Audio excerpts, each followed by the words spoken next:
Cuando escuchamos el nombre Palestina, nuestra mente viaja a una tierra marcada por conflictos, muros, guerras y titulares de noticias. Sin embargo, pocos se detienen a preguntar, ¿de dónde proviene realmente ese nombre? ¿Qué significado tiene Palestina en la historia bíblica y en la historia universal? ¿Quién la llamó así por primera vez y con qué propósito? Estimado oyente, en este documental recorreremos la historia de Palestina desde sus raíces bíblicas hasta la actualidad, escuchando la voz de cronistas antiguos, padres de la Iglesia, rabinos, arqueólogos e historiadores modernos. Analizaremos cómo un simple nombre se transformó en un campo de batalla ideológico, teológico y profético. Empezamos. Viajemos en el tiempo hacia el corazón del antiguo cercano Oriente. Allí, en una estrecha franja de tierra que une 3 continentes, Asia, África y Europa, se encontraba Canaán, un territorio fértil, pero marcado profundamente por la idolatría y la guerra. Era una tierra de collados verdes, valles amplios y fértiles, viñedos que se extendían hasta las colinas y ciudades fortificadas que se erguían como baluartes de poder. Pero Canaán no era solo un espacio geográfico de abundancia, era también un corredor estratégico, un punto de paso obligado para las caravanas y ejércitos que transitaban entre Mesopotamia y Egipto. Por esta razón, desde tiempos remotos fue deseada y disputada por reinos e imperios. Cada metro de su suelo era codiciado, sus rutas comerciales ofrecían riqueza, sus campos prometían sustento, y su posición geográfica aseguraba dominio político y militar. Sin embargo, junto con su prosperidad material, Canaán estaba impregnada de prácticas religiosas perversas, donde los pueblos levantaban altares a dioses extraños, realizaban rituales de sangre y establecían cultos que desafiaban abiertamente la santidad del Dios de Israel. Era, en todo sentido, una tierra de contraste, belleza y corrupción, abundancia y violencia, promesa y amenaza. Y en medio de ese escenario, Dios llamó a su pueblo a tomar posesión, no solo como un acto de conquista territorial, sino como una batalla espiritual, donde la fidelidad al Señor sería la verdadera clave de la victoria. La Biblia nos habla de sus primeros moradores en Génesis capítulo 10, versos 15 al 18. Y Canaán engendró a Sidón su primogénito, a Het, al Jebuseo, al Amorreo, al Gergeseo, al Heveo, al Araceo, al Cineo, al Arvadeo, al Semareo y al Amateo, y después se dispersaron las familias de los cananeos. Estos nombres no eran simples genealogías ni meros registros tribales. Cada uno de ellos representaba a naciones con identidad propia, culturas desarrolladas y un peso significativo en la historia bíblica. Los jebuseos dominaban Jerusalén, una ciudad estratégica y codiciada, cuyo corazón era considerado casi inexpugnable hasta que David la conquistó siglos más tarde. Los amorreos, conocidos por su fiereza y su espíritu guerrero, se extendían en las montañas, ejerciendo control sobre las rutas y pasos elevados, lo que les daba superioridad militar y dominio territorial. Los hititas, vinculados con el gran imperio del norte, tenían raíces profundas en Anatolia, y su influencia se expandió hasta Canaán, siendo reconocidos por su organización y poder político. Los filisteos, descendientes de los llamados pueblos del mar, se establecieron en la franja costera, en ciudades fortificadas como Gaza, Ascalón, Asdod, Gat y Ecrón, convirtiéndose en uno de los enemigos más recurrentes de Israel a lo largo de su historia.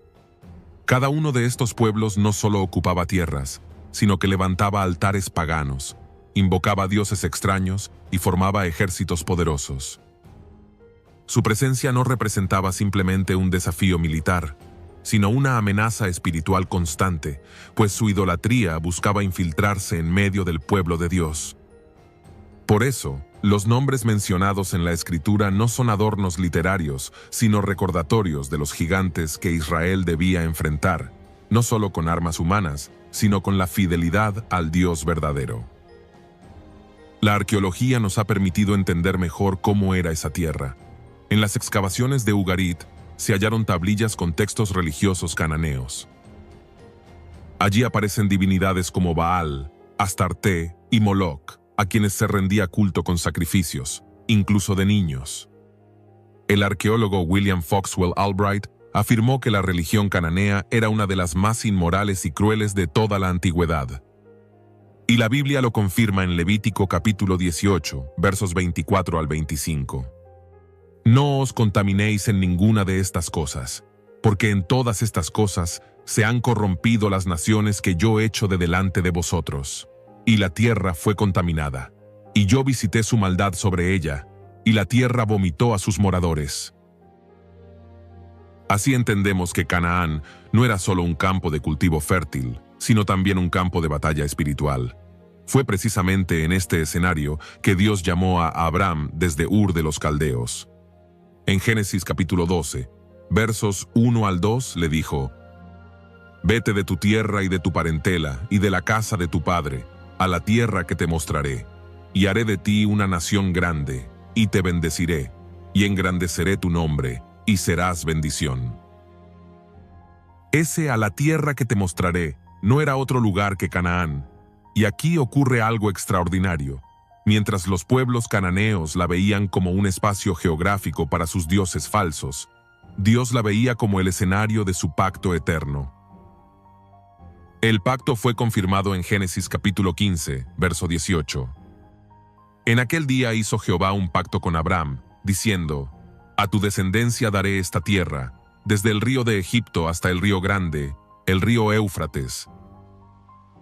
Notemos que se mencionan fronteras geográficas reales. Dios no estaba hablando de un símbolo, sino de un territorio concreto. Esta promesa se repitió a Isaac en Génesis capítulo 26, verso 3, y a Jacob en Génesis capítulo 28, verso 13. Los rabinos, como Rashi en la Edad Media, explicaron que el mundo entero pertenece a Dios, y que Él tiene derecho a entregar esta tierra a quien Él quiera. Y la entregó a Abraham y a su descendencia. Pero Canaán era también un corredor de imperios.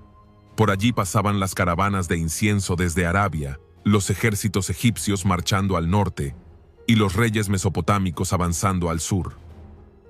Las cartas de Amarna, halladas en Egipto y fechadas en el siglo XIV a.C., muestran a gobernantes cananeos escribiendo al faraón para pedir ayuda contra invasores. Es un testimonio histórico de que Canaán siempre fue un lugar de disputa, siglos antes de que Israel la conquistara. Por eso la pregunta es inevitable: ¿por qué Dios escogió precisamente esta tierra, pequeña y disputada, como el centro de su plan? A los ojos humanos, habría sido más lógico escoger un desierto aislado o una isla protegida. Pero Dios escogió el lugar más codiciado para mostrar que su propósito prevalecería por encima de las naciones. Canaán se convirtió entonces en una tierra de tensión. Por un lado, la corrupción y la idolatría de sus pueblos. Por otro, la promesa de Dios a Abraham. Una tierra que, como dice Ezequiel capítulo 20, verso 6, era la más hermosa de todas las tierras. Ahora bien, después de 400 años de esclavitud en Egipto y 40 años de peregrinación en el desierto, el pueblo de Israel se encontraba finalmente a las puertas de Canaán. Era el tiempo señalado por Dios para cumplir la promesa hecha a Abraham, Isaac y Jacob. El libro de Josué narra cómo el pueblo cruzó el río Jordán en seco, un milagro que evocaba el paso del Mar Rojo. Allí, 12 piedras fueron levantadas como memorial. Josué capítulo 4, versos 21 al 22 lo explica. En el futuro, cuando vuestros hijos preguntaren a sus padres, ¿qué significan estas piedras?, daréis a conocer a vuestros hijos diciendo, Israel pasó en seco este Jordán. Este acto marcó el inicio de una nueva etapa. Israel entraba en la tierra que Dios había prometido, pero no sin lucha. La primera ciudad que enfrentaron fue Jericó, una de las más antiguas del mundo, famosa por sus murallas imponentes. Excavaciones realizadas por Kathleen Kenyon en la década de 1950 descubrieron restos de muros derrumbados y capas de ceniza fechadas hacia finales de la Edad de Bronce. Aunque ella interpretó los hallazgos como previos a Josué, el arqueólogo Bryant George Wood reanalizó las cerámicas y concluyó que la destrucción ocurrió hacia 1400 a.C., en la misma época que señala la cronología bíblica. El historiador judío Flavio Josefo, en Antigüedades Judías, libro quinto, capítulo primero, también relató la caída sobrenatural de Jericó, afirmando que fue un acto divino más que humano. Tras Jericó, Israel enfrentó a Ai, una ciudad mucho más pequeña, pero fue derrotado en el primer intento. El problema no fue militar, sino espiritual. Acán había tomado objetos prohibidos de Jericó. Josué capítulo 7, verso 12 explica: Por esto los hijos de Israel no podrán hacer frente a sus enemigos, sino que delante de sus enemigos volverán la espalda, por cuanto han venido a ser anatema. El teólogo John James Davis, en su obra Conquest and Crisis, señala que este episodio enseña que la tierra no podía heredarse sin obediencia. El pacto exigía santidad antes que poder militar. Así quedó claro un principio eterno: sin santidad no hay victoria. El impacto de estas victorias fue tan grande que varios reyes cananeos se unieron en coaliciones. Israel peleó contra reinos del sur y del norte. Una de las ciudades más importantes fue Hazor, descrita en Josué como la cabeza de todos esos reinos. Excavaciones dirigidas por Yigael Yadin en Hazor encontraron niveles de destrucción masiva, con rastros de fuego, fechados en la época de la conquista. Yadin concluyó que este colapso coincide con la narrativa bíblica. La arqueología, por tanto, no solo registra leyendas, sino huellas concretas de una conquista real. Tras años de campañas, Josué repartió la tierra entre las 12 tribus. Josué capítulo 21, verso 43, resume este momento.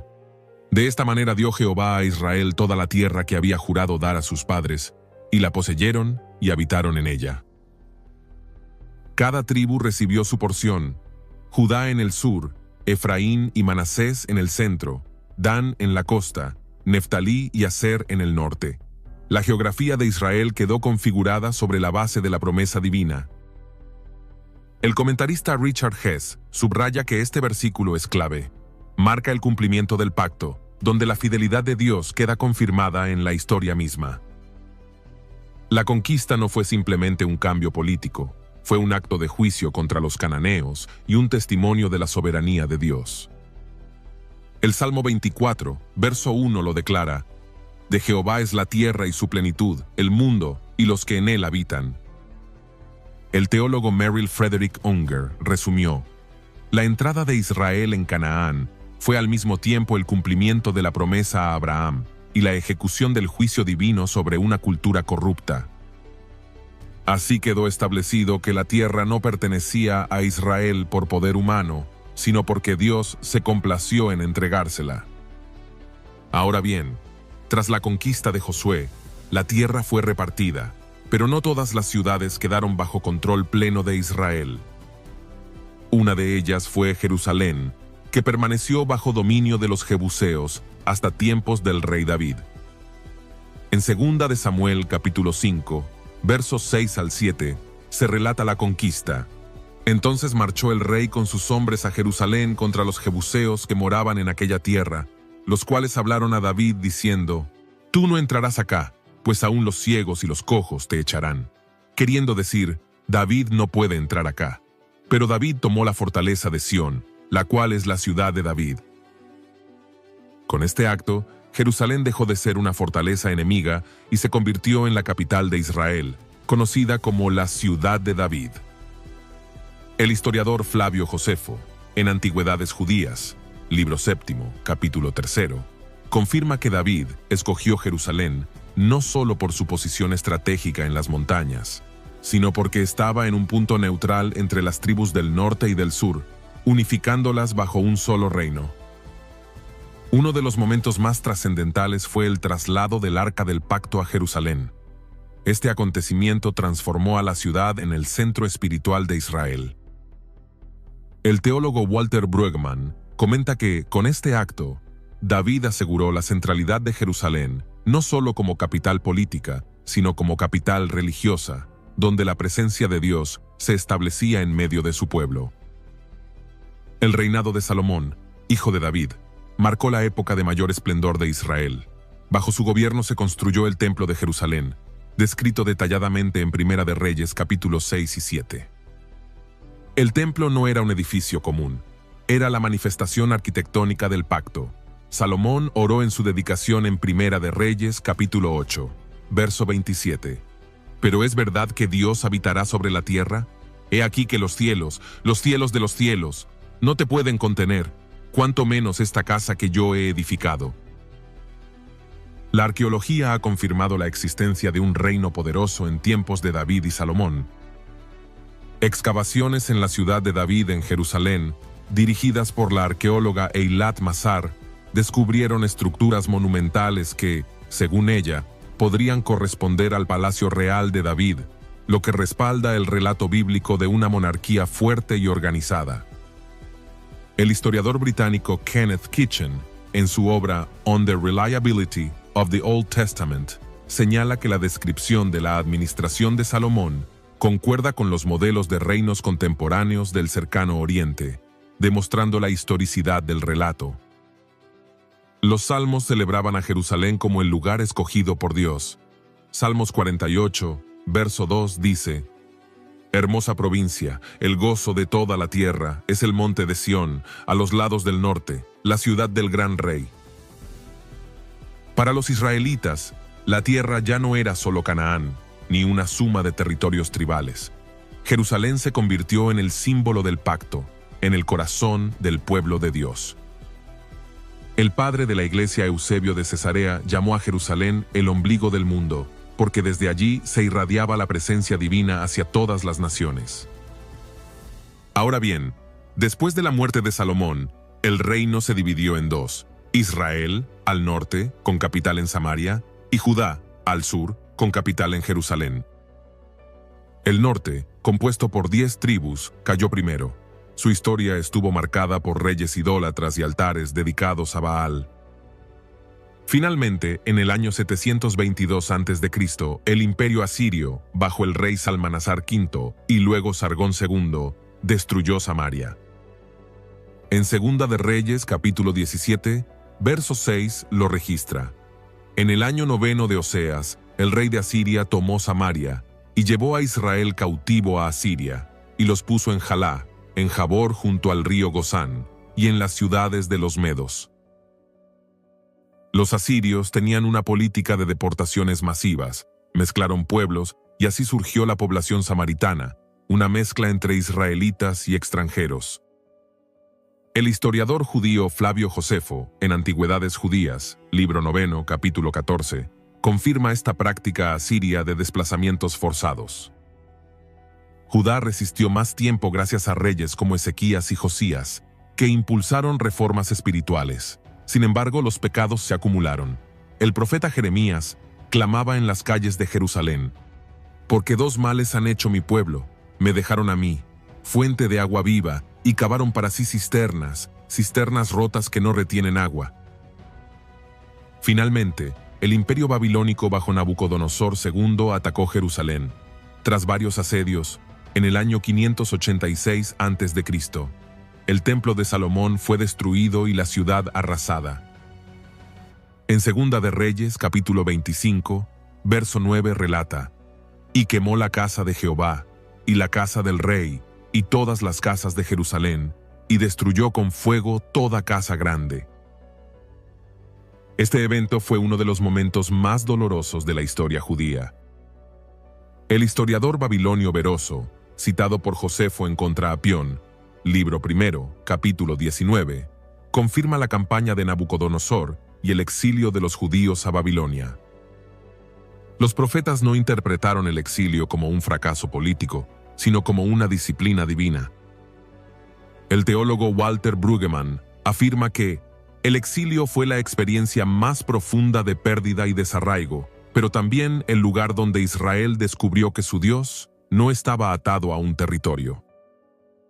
En Babilonia se han hallado las llamadas tablas de Al-Yahudu, siglo VI a.C., que mencionan colonias de exiliados judíos viviendo cerca del río Éufrates. Estas tablillas, estudiadas por el asiriólogo Lawrence Steiger, confirman que la comunidad judía mantuvo su identidad incluso en el exilio. Los restos de la destrucción de Jerusalén por Nabucodonosor también han sido hallados en excavaciones modernas en la ciudad de David. capas de cenizas, puntas de flechas babilónicas y restos de edificios colapsados que datan exactamente del 586 a.C. El teólogo Christopher Wright, en su obra La misión de Dios, señala que el exilio mostró que la tierra es un regalo, no un derecho, y puede ser retirada si el pueblo la profana con idolatría. Así, la historia del exilio nos enseña que la tierra de Israel no era un simple bien geopolítico, sino un espacio sagrado que exigía obediencia y santidad. Ahora bien, después de 70 años de cautiverio en Babilonia, Dios abrió el camino para el regreso de su pueblo. El profeta Jeremías lo había anunciado, y el cumplimiento llegó cuando Ciro el Grande, rey de Persia, conquistó Babilonia en el año 539 a.C. Poco después emitió un decreto permitiendo a los judíos volver a Jerusalén y reconstruir el templo. El historiador Flavio Josefo, en Antigüedades Judías, libro 11, capítulo 1, confirma que Ciro leyó las profecías de Isaías que mencionaban su nombre en Isaías capítulo 45, verso 1, y movido por ello, permitió el regreso de los judíos. Los exiliados reconstruyeron el altar, reanudaron los sacrificios y más tarde levantaron el segundo templo, terminado en el 516 a.C. Aunque más modesto que el de Salomón, fue el centro de la fe judía durante siglos. En el siglo IV a.C., Alejandro Magno conquistó el imperio persa. Su llegada trajo consigo la helenización, una ola cultural que afectó a toda la región. Tras su muerte, la tierra de Israel quedó bajo el dominio de sus generales, primero los Ptolomeos de Egipto y luego los Seleucidas de Siria. Fue bajo los Seleucidas que estalló la crisis narrada en los libros de los Macabeos. El rey Antíoco IV Epífanes profanó el templo, sacrificando un cerdo en el altar y dedicándolo a Zeus. Esto provocó la rebelión de los Macabeos en el año 167 a.C. y la posterior purificación del templo, un evento conmemorado hasta hoy en la fiesta judía de Hanukkah. El historiador Eusebio de Cesarea, en su crónica, relata cómo la resistencia judía preservó su identidad frente a la presión helenista. En el 63 a.C., Pompeyo, general romano, conquistó Jerusalén. A partir de entonces, Judea se convirtió en un reino cliente de Roma. Herodes el Grande fue nombrado rey de los judíos por el Senado romano en el año 37 a.C. y reinó con mano dura, aunque también embelleció Jerusalén, ampliando el segundo templo, que llegó a ser una de las maravillas arquitectónicas de la antigüedad. Fue en este contexto que nació Jesucristo. Mateo capítulo 2, verso 1 lo sitúa claramente. Cuando Jesús nació en Belén de Judea en días del rey Herodes, vinieron del oriente a Jerusalén unos magos. Aquí vemos un detalle importante. En tiempos de Jesús la tierra era llamada Judea, Samaria y Galilea. El término Palestina aún no había sido aplicado oficialmente. El historiador romano Tácito, en sus historias, libro V, menciona a Judea como una región conflictiva bajo el dominio de Roma, poblada por un pueblo rebelde y celoso de su religión. El templo de Jerusalén fue el corazón de la fe judía en la época de Cristo. Flavio Josefo describe en Guerras de los Judíos, libro 5, capítulo 5, la magnificencia de la obra herodiana, con muros de mármol blanco que brillaban al sol y puertas recubiertas de oro. Allí Jesús predicó, enseñó y confrontó a los líderes religiosos. Allí anunció su destrucción en Mateo, capítulo 24, verso 2. ¿Veis todo esto? De cierto os digo que no quedará aquí piedra sobre piedra, que no sea derribada. Esta profecía se cumplió en el año 70 después de Cristo, cuando los romanos bajo Tito destruyeron Jerusalén y arrasaron el templo. Para los apóstoles y los primeros cristianos, la tierra seguía siendo la tierra prometida, nunca Palestina. El término aún estaba por ser impuesto, pero la identidad de Israel seguía viva. El teólogo Nicholas Thomas Wright observa que en tiempos de Jesús, la tierra era vista como el lugar donde Dios debía traer su reino. Cada paso de Jesús en Galilea o Jerusalén estaba cargado de sentido escatológico. En el año 70 después de Cristo, Jerusalén y el templo fueron destruidos por Tito, general romano, cumpliendo la profecía de Jesús, como hemos mencionado, pero la identidad judía no fue aniquilada. Décadas más tarde, en el año 132 después de Cristo, estalló la revuelta de Bar Kokhba, la última gran rebelión judía contra Roma. Fue liderada por Simón Bar Kokhba, cuyo nombre significa Hijo de la Estrella, en alusión a Números capítulo 24, verso 17. Muchos rabinos, entre ellos el reconocido Akiva, lo proclamaron como el Mesías que restauraría el reino de Israel. El levantamiento surgió como respuesta a las políticas del emperador Adriano, quien prohibió las prácticas judías, fundó la ciudad de Aelia Capitolina sobre las ruinas de Jerusalén y erigió un templo en honor a Júpiter en el monte donde antes se levantaba el templo del Señor. Estas medidas, vistas como humillación y ofensa religiosa, encendieron la rebelión. Durante 3 años, los judíos lograron recuperar parte del territorio y establecer una administración independiente. Sin embargo, Roma respondió con toda su fuerza. Adriano envió al general Julio Severo al frente de un ejército masivo. Finalmente, en el año 135 después de Cristo, la revuelta fue sofocada con brutalidad. Según el historiador romano Casio Dion, Historia Romana, libro 69, más de 500.000 de judíos murieron en el conflicto, aldeas enteras fueron destruidas y Jerusalén quedó totalmente vedada para los judíos. La derrota de Bar Kokhba no solo aplastó el último intento de independencia política, sino que inauguró un largo período de diáspora que marcaría la historia de Israel por casi 2000 años. Ahora bien, aquí es donde quiero que preste mucha atención. Después de aplastar la revuelta de Bar Kokhba, el emperador Adriano tomó medidas radicales contra el pueblo judío. Prohibió la circuncisión, arrasó lo que quedaba de Jerusalén y en su lugar levantó la ciudad romana de Aelia Capitolina, dedicada a su familia, a Helios, y al dios Júpiter Capitolino. Pero lo más trascendental fue el cambio de nombre de la provincia. Judea dejó de existir y pasó a llamarse Siria-Palestina. Este término, derivado de Filistia, significa tierra de los filisteos, los antiguos enemigos de Israel. El historiador Eusebio de Cesarea afirma que el propósito era borrar toda memoria judía de la región y vincularla a los adversarios históricos del pueblo de Dios como un acto de humillación. El teólogo Merrill Frederick Unger lo resume así: el nombre Palestina fue un instrumento romano de propaganda, un intento deliberado de eliminar la conexión entre la tierra y el pueblo de Israel. Y como señalan los historiadores modernos Seth Schwartz y Werner Eck, no se trató de un simple cambio administrativo, sino de un castigo calculado, un esfuerzo consciente por desjudaizar la tierra y reescribir su identidad. De esa manera, Roma intentó sepultar a Israel bajo un nuevo nombre, como si con ello pudiera romper el pacto eterno que Dios había hecho con su pueblo. Desde este momento, el término Palestina comenzó a circular en documentos oficiales, mapas y crónicas romanas. No era una designación neutral, sino una imposición cargada de intención política. El historiador Karen Armstrong, en su obra Jerusalén, una ciudad, 3 religiones, explica: la renombrada provincia de Siria-Palestina fue un invento de Roma para negar la identidad judía, convirtiendo a Israel en un pueblo sin tierra. El arqueólogo Herschel Shanks, fundador de Biblical Archaeology Review, también subraya que el término Palestina no corresponde a la designación bíblica de la tierra, sino que es un título posterior, nacido de la enemistad romana hacia los judíos. Ahora, este cambio de nombre tuvo repercusiones enormes.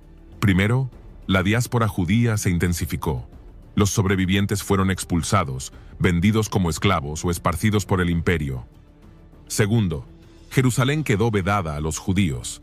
Solo se les permitía entrar un día al año para llorar en las ruinas, lo que luego dio origen al famoso Muro de los Lamentos. Tercero, la identidad bíblica de la tierra quedó oculta bajo el nuevo nombre. Durante siglos, el mundo conocería el territorio como Palestina, sin recordar que antes fue Canaán, Israel y Judea. El padre de la Iglesia Tertuliano, escribiendo en el siglo II, se refirió a la región como Palestina, reflejando cómo el nombre impuesto por Roma se había establecido en la tradición posterior. Ahora, tras la división del Imperio Romano, Palestina quedó bajo dominio bizantino. Para los bizantinos, Jerusalén era la ciudad santa del cristianismo. En el año 313, con el Edicto de Milán, el emperador Constantino legalizó el cristianismo y poco después impulsó la construcción de iglesias en Tierra Santa. La más importante fue la Basílica del Santo Sepulcro, inaugurada en el 335 después de Cristo, en el lugar donde se creía estaba la tumba vacía de Cristo. Eusebio de Cesarea, obispo y cronista de la época, describe en su obra Vida de Constantino cómo el emperador ordenó derribar un templo pagano y edificar en su lugar un santuario cristiano. El nombre Palestina siguió usándose en documentos oficiales bizantinos. Los cronistas hablaban de Palestina Prima, Judea y Samaria, Palestina Secunda, Galilea y Palestina Tertia, el Negev. En el año 638, el califa Umar ibn al-Khattab conquistó Jerusalén. El dominio islámico transformó la región. En el monte del templo, donde antes estuvo el santuario de Salomón y el templo de Herodes, se construyeron dos de los edificios más emblemáticos del Islam.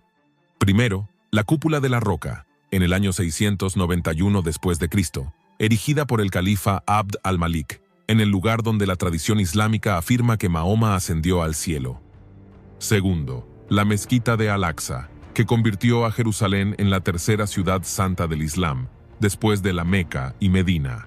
El nombre Palestina se mantuvo bajo el control de los califatos Omeya y Abbasí, reflejando continuidad con el término impuesto por Roma.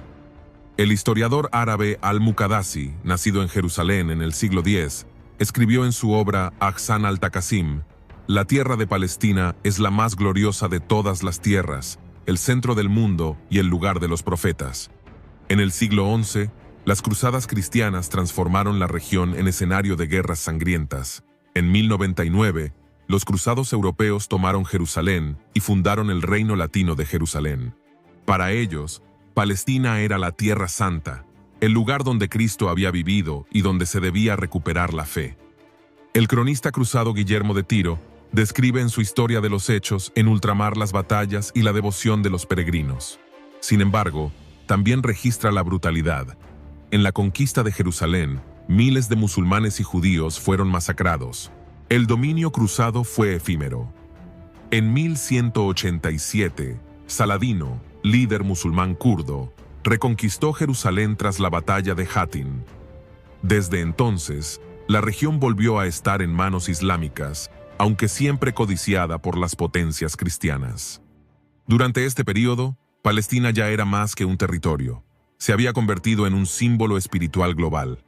Para los judíos, era la tierra de la promesa, aunque vivían en diáspora. Para los cristianos, era la tierra de Jesús, escenario de peregrinaciones y cruzadas. Para los musulmanes, era un lugar sagrado desde donde Mahoma ascendió al cielo. El teólogo Philip Jenkins, en La historia perdida del cristianismo, afirma que Palestina se convirtió en el epicentro de la competencia entre religiones universales, judaísmo, cristianismo e islam, todas reclamándola como propia. En 1517, el sultán Selim I del Imperio Otomano conquistó Jerusalén y Palestina pasó a formar parte de una de las potencias más grandes del mundo. Durante 4 siglos, la región estuvo bajo administración turca. Los otomanos dividieron Palestina en distritos, sanjaks, y la gobernaron desde Damasco y Estambul. La tierra fue explotada principalmente para la agricultura, pero con el tiempo cayó en abandono y pobreza. Varios viajeros occidentales describieron la región en ruinas. El escritor estadounidense Mark Twain, en su libro Los inocentes en el extranjero, 1869, escribió tras visitar la región: Palestina se sienta vestida de saco y ceniza. La desolación reina en toda la tierra. Apenas hay un árbol o un arbusto. Su testimonio refleja el deterioro de la tierra bajo siglos de dominio extranjero. Sin embargo, los judíos nunca olvidaron su conexión con Jerusalén. Comunidades pequeñas permanecieron en ciudades como Hebrón, Safed, Tiberíades y Jerusalén. El rabino Judá al-Kalai siglo XIX, predicó que el regreso de los judíos a Sion era una obligación profética. Estas ideas serían precursoras del movimiento sionista moderno. En el siglo XIX, las potencias europeas comenzaron a interesarse en Palestina, especialmente por razones estratégicas y religiosas. Peregrinos cristianos la visitaban, arqueólogos buscaban restos bíblicos, y diplomáticos la veían como la llave para controlar el Medio Oriente. Durante la Primera Guerra Mundial, el Imperio Otomano se alió con Alemania, lo que lo llevó a enfrentarse a los británicos. En 1917, las tropas del general Edmund Allenby entraron en Jerusalén, poniendo fin a 4 siglos de dominio otomano. Ese mismo año, el gobierno británico emitió la Declaración Balfour, en la cual el canciller Arthur James Balfour declaró el apoyo de Gran Bretaña al establecimiento de un hogar nacional judío en Palestina. El texto decía: "El gobierno de Su Majestad ve con buenos ojos el establecimiento en Palestina de un hogar nacional para el pueblo judío y usará sus mejores esfuerzos para facilitar el logro de este objetivo". Este documento fue histórico, pues por primera vez una potencia mundial reconocía el derecho del pueblo judío a regresar a su tierra ancestral. El historiador Benny Morris, especialista en el conflicto árabe-israelí, lo describe como el punto de partida diplomático del moderno Estado de Israel. Tras la guerra, la Sociedad de Naciones entregó a Gran Bretaña el mandato sobre Palestina, formalizado en 1922. Bajo esta administración, miles de judíos comenzaron a emigrar desde Europa, especialmente huyendo de los pogromos en Rusia y más tarde del nazismo en Alemania. El movimiento sionista, liderado por figuras como Theodor Herzl, considerado el padre del sionismo, impulsó la compra de tierras y la creación de asentamientos agrícolas. El lema era claro: una tierra sin pueblo para un pueblo sin tierra. Pero la realidad era compleja. En Palestina también vivían comunidades árabes, musulmanas y cristianas que se opusieron al crecimiento judío. Esto dio origen a enfrentamientos cada vez más violentos. En 1936 estalló la Gran Revuelta Árabe, donde palestinos musulmanes se rebelaron contra británicos y judíos. El conflicto se intensificó hasta la Segunda Guerra Mundial. Durante el Holocausto entre los años 1941 y 1945, 6 millones de judíos fueron asesinados por el régimen nazi. Esta tragedia dio fuerza al clamor por un Estado judío. Miles de sobrevivientes de los campos de concentración buscaron emigrar a Palestina, lo que aumentó la presión sobre Gran Bretaña.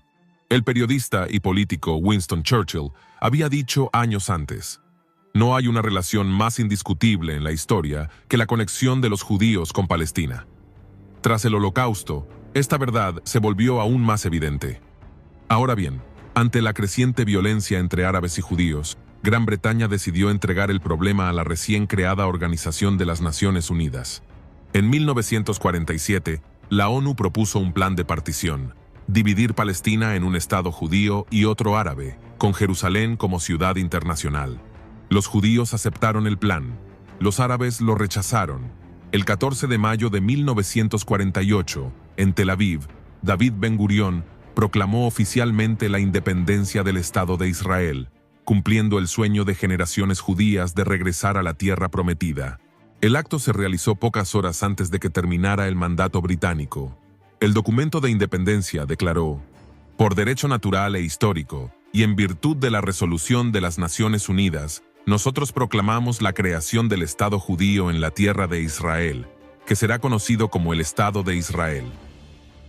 Ese mismo día, Estados Unidos y la Unión Soviética reconocieron inmediatamente al nuevo Estado. Pero al día siguiente, 5 países árabes, Egipto, Siria, Jordania, Líbano e Irak, declararon la guerra a Israel. Israel, recién nacido, enfrentó a ejércitos mucho más numerosos y armados. Sin embargo, logró resistir y expandir su territorio más allá del plan de partición de la ONU. El historiador Benny Morris describe en su libro 1948 que esta guerra definió el destino de la región. Israel sobrevivió, pero cientos de miles de árabes palestinos huyeron o fueron expulsados, dando origen al drama de los refugiados palestinos. El conflicto dejó abierta una herida que sigue viva hasta hoy. Tras la guerra, Jerusalén quedó dividida, Jerusalén occidental bajo control israelí, Jerusalén Oriental, incluida la ciudad vieja y el monte del templo, bajo control jordano. Los judíos no podían acceder a sus lugares sagrados, incluido el Muro de los Lamentos. Para ellos, la promesa de Salmo 137, verso 5, seguía viva. Si me olvidare de ti, oh Jerusalén, pierda mi diestra su destreza. En junio de 1967, Israel enfrentó a Egipto, Siria y Jordania en la llamada Guerra de los 6 días. En un asombroso triunfo militar, Israel conquistó Jerusalén Oriental, incluido el Muro de los Lamentos, Cisjordania, antigua Samaria y Judea bíblicas, Gaza, Sinaí y los altos del Golán. El historiador Michael Oren, en 6 Days of War, afirma que esta guerra transformó el mapa del Medio Oriente y devolvió al pueblo judío el control sobre Jerusalén por primera vez en 2000 años. Para muchos cristianos, este hecho fue visto como un cumplimiento profético de Zacarías capítulo 8, versos 7 y 8. Así ha dicho Jehová de los ejércitos: He aquí yo salvo a mi pueblo de la tierra del oriente y de la tierra donde se pone el sol, y los traeré, y habitarán en medio de Jerusalén, y me serán por pueblo, y yo seré a ellos por Dios en verdad y en justicia. Después de 1967, el conflicto se intensificó. Los palestinos comenzaron a organizarse bajo la OLP, Organización para la Liberación de Palestina, fundada en 1964 y dirigida más tarde por Yasser Arafat. Su objetivo inicial era la eliminación de Israel y la creación de un Estado palestino en toda la región. En 1987 estalló la primera Intifada, un levantamiento popular palestino contra la ocupación israelí. Más tarde, en 1993, los acuerdos de Oslo trajeron esperanza, reconociendo mutuamente al Estado de Israel y a la autoridad palestina. Sin embargo, la paz nunca se consolidó. El periodista e historiador Bernard Lewis resumió el conflicto así: en ninguna otra parte del mundo moderno, dos pueblos reclaman con tanto fervor el mismo territorio por razones históricas, religiosas y nacionales. Hoy, el término Palestina se usa para referirse a los territorios de Cisjordania y Gaza, administrados parcialmente por la autoridad palestina y controlados en parte por Israel. Pero su origen sigue siendo el mismo: un nombre impuesto por Roma para borrar a Israel, que con el tiempo fue adoptado por árabes, musulmanes, cristianos y finalmente por la política moderna. El teólogo Charles Ryrie afirma que, aunque los hombres llamen Palestina a la tierra, en las Escrituras permanece como Israel, porque los dones y el llamamiento de Dios son irrevocables. Desde Génesis hasta Apocalipsis, la tierra no es un detalle secundario, sino el eje del pacto divino. Dios le dijo a Abraham en Génesis capítulo 17, verso 8: Y te daré a ti y a tu descendencia después de ti la tierra en que moras, toda la tierra de Canaán en heredad perpetua, y seré el Dios de ellos. La palabra perpetua indica que, aunque los imperios cambien los nombres, Canaán, Judea, Siria, Palestina, Tierra Santa, Palestina, a los ojos de Dios siempre será la tierra de Israel. El teólogo Charles Ryrie explica: el pacto abrahámico es incondicional y eterno. Aunque Israel fue dispersado, el derecho divino sobre la tierra nunca fue cancelado. Los profetas anunciaron que el pueblo volvería a su tierra tras la dispersión. Ezequiel capítulo 36, verso 24 lo declara: Y yo os tomaré de las naciones, y os recogeré de todas las tierras, y os traeré a vuestro país. Este retorno, que hemos visto cumplirse en el siglo XX con el establecimiento del Estado de Israel, muestra que Dios sigue obrando en la historia. El erudito judío Eliezer Schweid afirmó que el retorno moderno del pueblo judío a la tierra de Israel no es un accidente histórico, sino parte de la memoria profética que nunca fue olvidada. La Biblia también advierte que Jerusalén será el centro de conflicto en los últimos días. Zacarías capítulo 12, verso 2 dice: He aquí yo pongo a Jerusalén por copa que hará temblar a todos los pueblos de alrededor contra Judá en el sitio contra Jerusalén. Y en el verso 3 añade: En aquel día yo pondré a Jerusalén por piedra pesada a todos los pueblos. Todos los que se la cargaren serán despedazados, bien que todas las naciones de la tierra se juntarán contra ella. Hoy vemos cómo Palestina e Israel siguen siendo el foco del conflicto internacional, cumpliendo la palabra profética. El historiador y teólogo Arnold Fruchtenbaum comenta que ningún otro lugar en el mundo concentra tanto la atención política y espiritual como Jerusalén. Esto mismo demuestra que la profecía bíblica está viva. En la escatología cristiana, Palestina, es decir, la tierra de Israel, será el escenario final del retorno glorioso de Jesucristo. Apocalipsis 16 habla del Armagedón, una batalla en la tierra de Israel. Mateo 24, verso 30 anuncia que verán al Hijo del Hombre viniendo sobre las nubes del cielo, con poder y gran gloria. Zacarías 14, verso 4 afirma que en aquel día sus pies se afirmarán sobre el monte de los olivos, que está enfrente de Jerusalén. El teólogo John Walvoord, experto en profecía, escribió: la tierra llamada Palestina en la historia es el escenario del futuro cumplimiento escatológico. Cristo reinará en Jerusalén y desde allí gobernará las naciones. Muchos ven el conflicto entre Israel y Palestina como un simple problema político, pero a la luz de la Biblia es mucho más. Es la manifestación de una guerra espiritual por la tierra que Dios prometió. El apóstol Pablo lo recordó en Romanos 11, verso 29. Porque irrevocables son los dones y el llamamiento de Dios. Es decir, el pacto con Abraham no ha caducado, y lo que el mundo llama Palestina sigue siendo, ante los ojos de Dios, la tierra de Israel. La historia de Palestina no es solo la historia de un nombre, ni de una tierra disputada. Es la historia de cómo Dios reveló su plan en un lugar específico y cómo las naciones han intentado borrar lo que Él decretó. Palestina, Israel, Canaán, diferentes nombres, un mismo propósito eterno. Una tierra pequeña que sigue siendo el corazón del plan de Dios para la humanidad. Hoy, Palestina e Israel son el centro del conflicto más largo de la historia moderna. El término Palestina designa Cisjordania y Gaza, mientras que Israel reclama la tierra como su herencia bíblica y nacional. Dos pueblos, una misma tierra, una disputa sin fin. El punto más sensible sigue siendo Jerusalén. Israel la declara su capital eterna, mientras los palestinos la reclaman como capital de su futuro estado. Esto cumple la profecía de Zacarías 12, verso 3. En aquel día pondré a Jerusalén por piedra pesada a todos los pueblos, todos los que se la cargaren serán despedazados. Las Naciones Unidas han aprobado más resoluciones sobre Israel que sobre cualquier otro país, confirmando que Jerusalén es el centro del mundo. El rabino Shlomo Riskin afirmó: Jerusalén no es negociable, es el lugar que Dios escogió para su morada eterna. El teólogo John Walvoord explicó: el conflicto árabe-israelí es un cumplimiento viviente de la profecía. La Biblia anuncia que esta tierra, llamada Palestina en política, será escenario del regreso glorioso de Cristo.